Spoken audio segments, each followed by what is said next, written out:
Anything you want to say, ma'am, before I impose sentence? I'd like to say that I am truly very sorry for my actions that I did. My mother, my father, my grandma, my grandpa, and my brother all passed away on me. It came around Christmas time. I was going through postpartum depression, and I chose to make a very, very bad choice. People versus Ashley Shepard. Court Judge Torshell Feaster, First Assistant Public Defender Ashley Shepard, who's coming and standing to my right at the podium.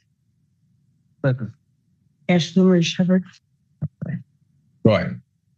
Thank you, Judge. Day and time for sentencing in this matter. We have reviewed the report with Ms. Shepard. There were not substantial any additional deletions or corrections, Your Honor. She did indicate that Ms. Shepard did bring her medications, which I believe she has a bag of, in case she is taken into custody today. She's remorseful for her actions.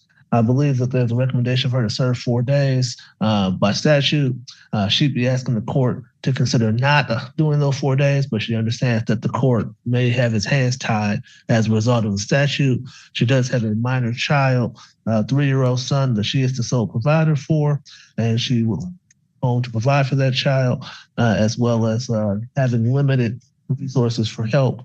They include the only person she has, I believe, is her aunt, who has her own situations that may make it difficult for her to maintain taking care of her child.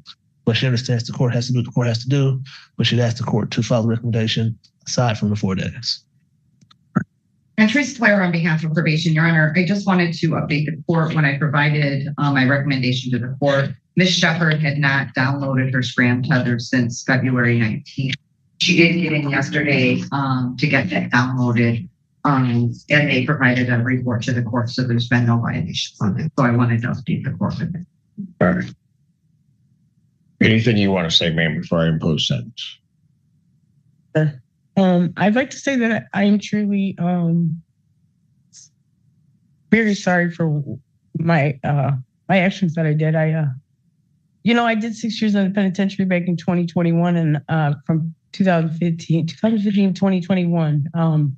It definitely did turn my life around. But while I was in there, my mother, my father, my grandma, my grandpa, and my brother all passed away on me at that time when I got released. I was doing great. And it came around Christmas time. I was going through postpartum depression, and I chose to make a very, very bad choice. I haven't used alcohol since that day, nor prior to that day. And I am truly just so sorry for this. This has made a mistake.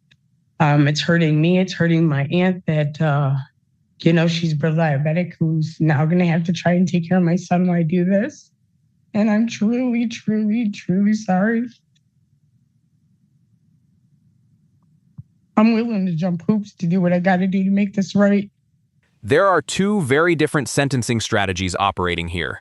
Defense counsel is emphasizing mitigation, Shepard's remorse, her 3-year-old child, limited family support, and the practical consequences of incarceration.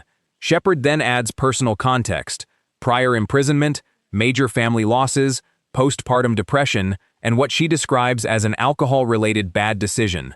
But notice that none of those circumstances automatically eliminates a statutory sentencing requirement. The stronger defense argument is rehabilitation. Convince Judge Simpson that supervision and treatment can reduce future risk more effectively than additional punishment. There is also an important credibility point working in Shepard's favor. Probation specifically updated the court that her SCRAM Tether was finally downloaded and showed no violations. That gives the judge objective compliance information rather than merely a promise that she will behave. Still, getting the download done only yesterday may leave questions about why it had not been completed since February 19th. Do you think Shepard's statement sounds like genuine accountability, or does the amount of personal mitigation risk distracting from responsibility? Watch what Judge Simpson prioritizes next, because his sentencing explanation will show whether punishment, rehabilitation, or statutory requirements ultimately control the outcome. All right. Court does acknowledge this is not a serious misdemeanor as defined by statute. However, it does believe there are reasonable grounds to depart from the presumption of a non-probationary sentence. The alcohol screening and assessment identifies the benefit of outpatient treatment, attendance at AA meetings, and abstinence from all intoxicants. Therefore, the court will follow the recommendation of probation with the stated rehabilitative goals to promote change, prevent recidivism, and to monitor compliance of recommended treatment. So therefore, the sentence of the court, I'm going to place you on probation for a period of 24 months. You are to pay $1,255 fines and court costs, $100 prosecution recovery costs, $100 police agency recovery costs, and $720 probation oversight fees. When do you think you can get that paid, ma'am? I can start paying that as of tomorrow. How much? But when I can give you guys $100 tomorrow. Let's do this. $100. I'll make that payable by April 30th.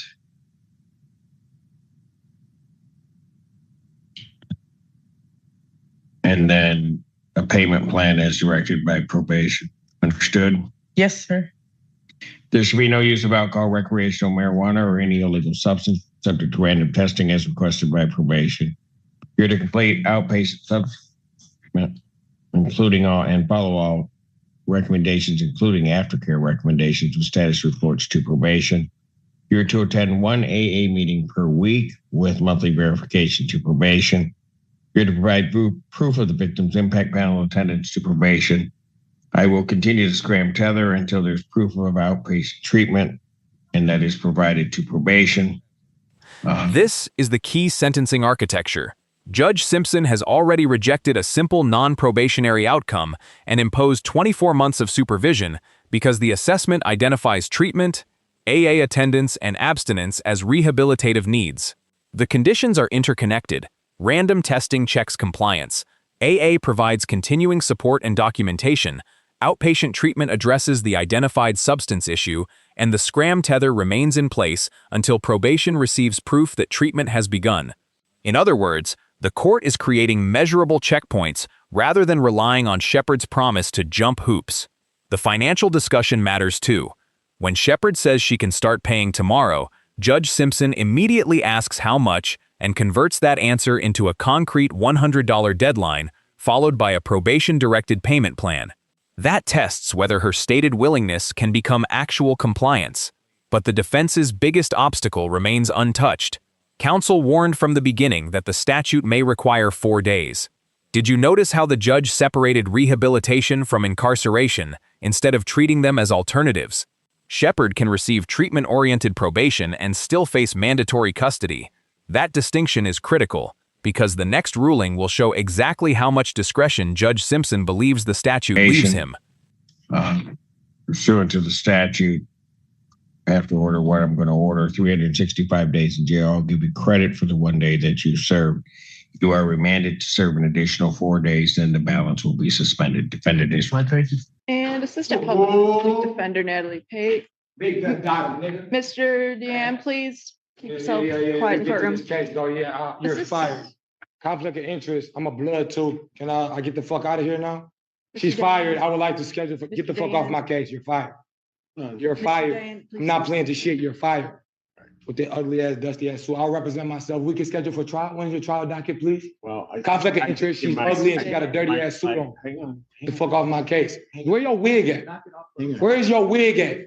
Where's your fucking wig at? Suck my dick. Let's go. Let's go, bitch. I'm out of here. Can you suck my dick right now? I only pull it out so suck my dick or warrior dick. Yes, Mr. Dan. 3 times high room. Mr. Dan. Thank you. Big red Thank you, ma'am. Spread your booty cheek so me and my nigga put my dick in. That's why you got 2 cheeks, bitch. Fuck a bitch. Why you wonder why they call you bitch? I bet you. You got 2 booty cheeks, one for me and one for my nigga. I apologize to the court. Why? Did you have anything to do with that? No, but I still apologize to the court. Yeah, no, you don't. Yeah. I to reauthorize this felony as stated on the sheet. Yeah, so it's coming back to me. Yes. Thank you for the apology, Ms. Pate, but you really didn't need to apologize. I knew what I was. The final result in Ashley Shepard's sentencing shows how a court can combine rehabilitation with punishment instead of choosing one over the other.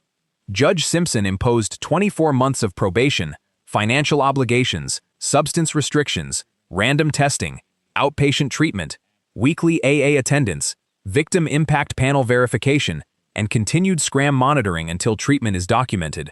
He then imposed 365 days in jail, credited the 1 day already served, required Shepard to serve 4 additional days, and suspended the remaining balance.